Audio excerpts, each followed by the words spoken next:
धन्यवाद करता हूं कि आप सब हमारे निवेदन पर आज यहाँ इस प्रेस वार्ता के अंदर पहुंचे।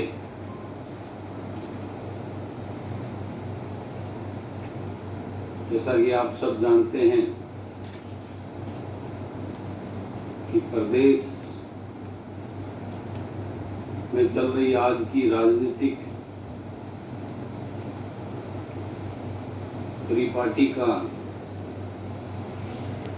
जिस प्रकार से प्रदेश के आज हालात, प्रदेश जिस दौर से गुजर रहा है,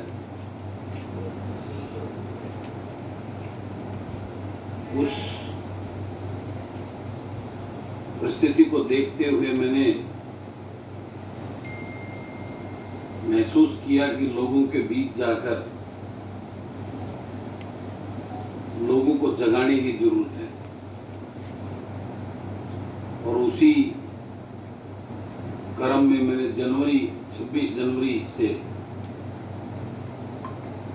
इस प्रदेश के अंदर जन जागृति यात्रा निकालने का प्रयास किया और उसको पूर्ण किया। प्रदेश के एक छोर अहीरवाल के गढ़ नांगल चौधरी से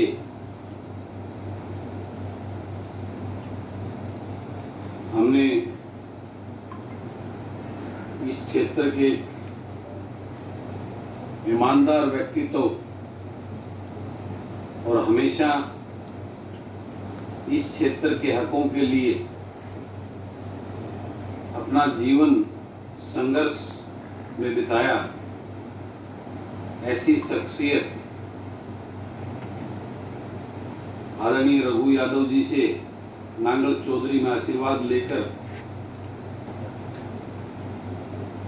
मैंने उस यात्रा का शुभारंभ किया था।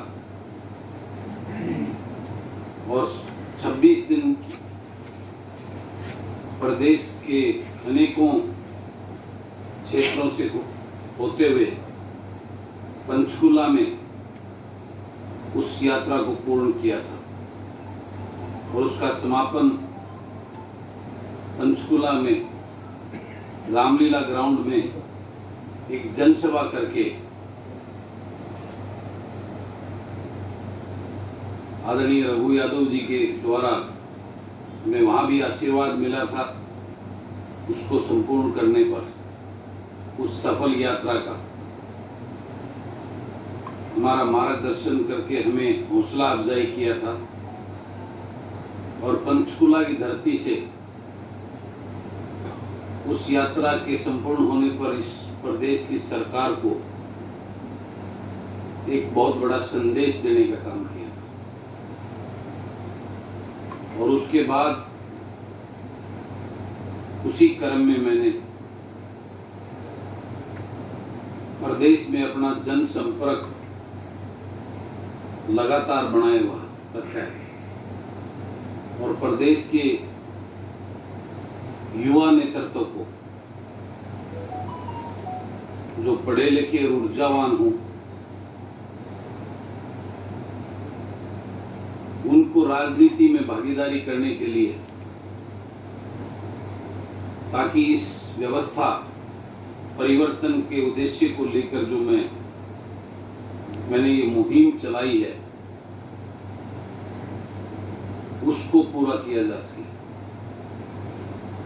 और आज भी मैं यहाँ रेवाड़ी में उसी संदर्भ में आप सब मीडिया के साथियों के माध्यम से इस क्षेत्र के युवाओं को और इस क्षेत्र के जनता को संदेश देने के लिए ये प्रेस वार्ता का मैंने आयोजन रखा। और यहाँ आने से पूर्व मैंने आदरणीय रघु यादव जी से आग्रह किया था कि मुझे कुछ मार्गदर्शन करें कि मैं किस प्रकार से इस मुहिम को आगे बढ़ाऊं और इनका आशीर्वाद लेने के लिए मैं इनके निवास स्थान से निवेदन करके इनको साथ भी लेके आया हूं, क्योंकि मेरा उद्देश्य भी वही है जो सोच आदरणीय रघु यादव जी की रही है। इस राजनीति में जो एक परिवारों का वर्चस्व होकर उन लोगों ने सच्चे, ईमानदार और निष्ठावान और पढ़े लिखे बुद्धिजीवी लोगों को राजनीति में कभी आगे नहीं आने दिया। ऐसे लोग जिनका उद्देश्य इस प्रदेश को और प्रदेश के लोगों की खुशहाली की सोच रखने वाले ऐसे लोग। ये राजनीतिक राजघराने सिर्फ अपने चाटुकार और अपने यशमैनों को अपने राजनीतिक दलों में प्रभाव का फायदा उठाकर उनको ही टिकट दिलवाते रहे, जिसकी वजह से आज हालात ये हैं कि अच्छी, ईमानदार और जन सेवा की सोच रखने वाले लोग राजनीति से किनारा करने लगे। इस सिस्टम को बदलने के लिए लोगों के अपने चहेते जो समाज में बुद्धिजीवी, पढ़े लिखे और ऊर्जावान लोग, उनको दोबारा से इस राजनीति में अपनी भागीदारी करने के लिए उनको प्रेरित करने और उनको आगे बढ़कर आने के लिए मैंने उस मुहिम को चलाया है।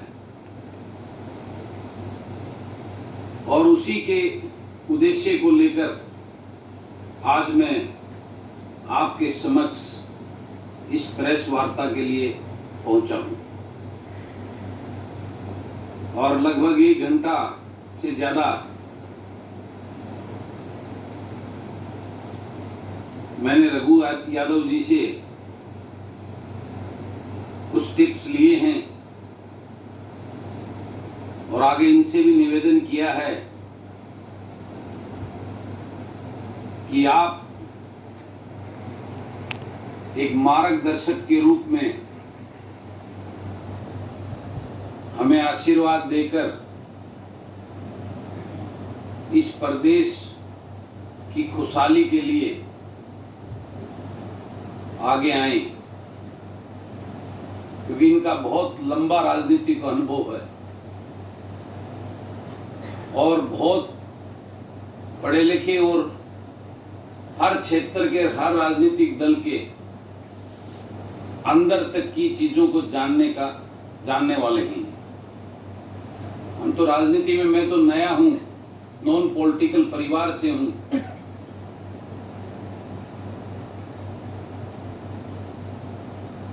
लेकिन एक सोच और जज्बा इस आज के राजनीतिक सिस्टम में बदलाव और व्यवस्था परिवर्तन की सोच जरूर रखता हूं और एक संकल्प लेकर निकला हूं। और आपने देखा होगा कि मेरी तो ना कोई अभी पार्टी है, ना कोई संगठन है। वन मैन आर्मी होते हुए जिस प्रकार से आदरणीय रघु यादव जैसे शख्सियत का मुझे आशीर्वाद मिला और इस प्रदेश के लोगों का प्यार और स्नेह मिला, वो आप सबसे अछूता नहीं है। आप सबने उस टाइम मीडिया के माध्यम से, मैं तो पूर्ण रूप से लाइव चला था, मैंने और राजनीतिक दलों की यात्रा की तरह जहां भीड़ इकट्ठी हुई उसको नहीं दिखाया। मैंने पूर्ण रूप से अपने आप को लाइव रखकर लोगों का स्नेह और प्यार जो मिला उसको पूरे प्रदेश और देश के लोगों ने देखा। उस बात से इस बात को अनुभव भी किया कि लोग बदलाव चाहते हैं। लोग इन राजनीतिक घरों की जो राजनीति हो रही है उससे तंग और परेशान है। आज नए युवा ऊर्जावान जो राजनीति में कुछ करना चाहते हैं, एक अच्छी सोच के साथ इस प्रदेश के बचाने के लिए उनको किसी प्रकार से उसमें नहीं घुसने दिया जा रहा। वो एक मौका और एक उम्मीद मेरी उस यात्रा से, मेरी सोच से उनको मैंने नई किरण देने का प्रयास किया है। और उसमें मैं आने वाले भविष्य में इस प्रदेश में बदलाव होगा, निश्चित रूप से होगा, ये मुझे देखने को मिला। और उसके लिए मैं आप सब मीडिया के साथियों से भी अनुरोध करना चाहता हूं कि आप सबका सहयोग और साथ मिलेगा तो निश्चित रूप से आज जिस प्रकार के हालात प्रदेश में बने हुए हैं, प्रदेश हरियाणा प्रदेश आज हिंदुस्तान में बेरोजगारी में नंबर 1 हो गया है। आज प्रदेश में भ्रष्टाचार ने सारी सीमाएं तोड़ दी हैं। आज प्रदेश के अंदर नशे का इतना बोलबाला बढ़ता जा रहा है कि हमारे युवा आज उनको नौकरियां नहीं हैं। वो मानसिक रूप से परेशान होकर नशे की तरफ जा रहे हैं, अपराध की तरफ जा रहे हैं। आज अपने उस युवाओं के भविष्य को बचाने के लिए आज मेरा प्रदेश का युवा सरकारी नौकरियों में जिस प्रकार से सूटकेस का बोलबाला है, उससे इतना पीड़ित और परेशान है। पिछली मनोहर सरकार नंबर 2 में एक भी सरकारी नौकरी की ज्वाइनिंग नहीं हुई युवाओं। ये पीछे खड़े हैं कई युवा जो उस बेरोजगारी के आंदोलन की वजह से मेरे संपर्क में आए। आज सीईटी के नाम पर जिस प्रकार का युवाओं के साथ एक खिलवाड़ और धोखा किया जा रहा है, हर भर्ती पेपर लीक किया जा रहा है। हर भर्ती को पहले एडवर्टाइजमेंट की जाती है, सालों साल लटका कर फिर उसको कैंसिल किया जा रहा है। जानबूझकर उसमें ऐसे लूप होल्स और कमियां छोड़ दी जाती है उसकी प्रक्रिया में कि बाद में उस पर कोर्टों में स्टे हो गया है। तो ऐसे उलझा के रख दिया है।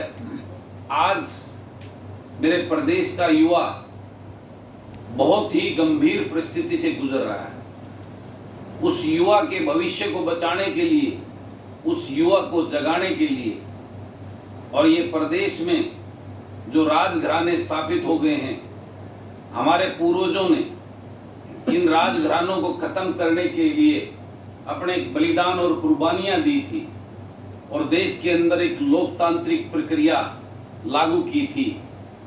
लेकिन दोबारा से इन राजघरानों ने वही परंपरा आहिस्ता आहिस्ता इस राजनीतिक दलों पे काबिज होकर उसको दोबारा से उसी रूप में खड़ा कर दिया।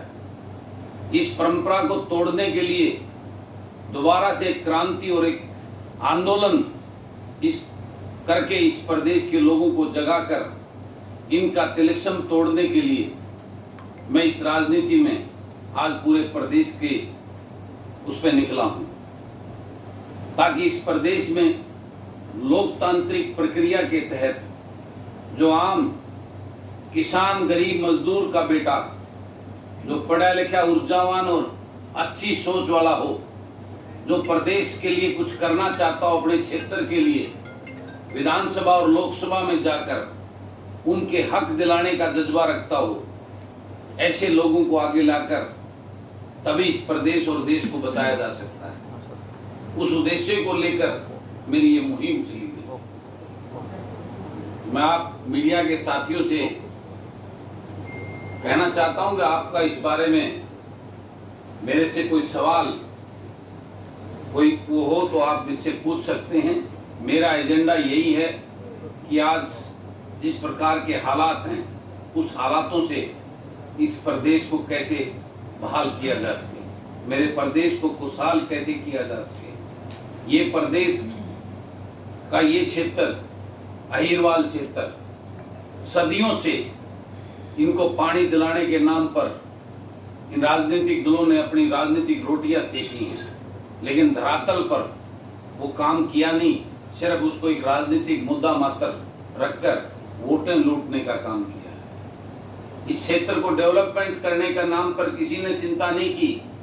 आज हमारे बाजू में राजस्थान का बॉर्डर कितना जबरदस्त डेवलप हो गया, कितनी इंडस्ट्री वहां आ गई है, कितना बड़ा वहां पे एक रेवेन्यू स्टेट को और कितनी एम्प्लॉयमेंट वहां के राजस्थान के युवाओं को मिली है। लेकिन हमारा यहाँ हरियाणा प्रदेश का जो ये क्षेत्र है वो क्यों नहीं हुआ, जबकि हम दिल्ली एनसीआर के नज़दीक हैं, हमारी सर्विसेज उनसे बेहतर हैं, हमारा एरिया उनसे बेहतर है, उसके बावजूद आज हम इतने पीछे चले गए।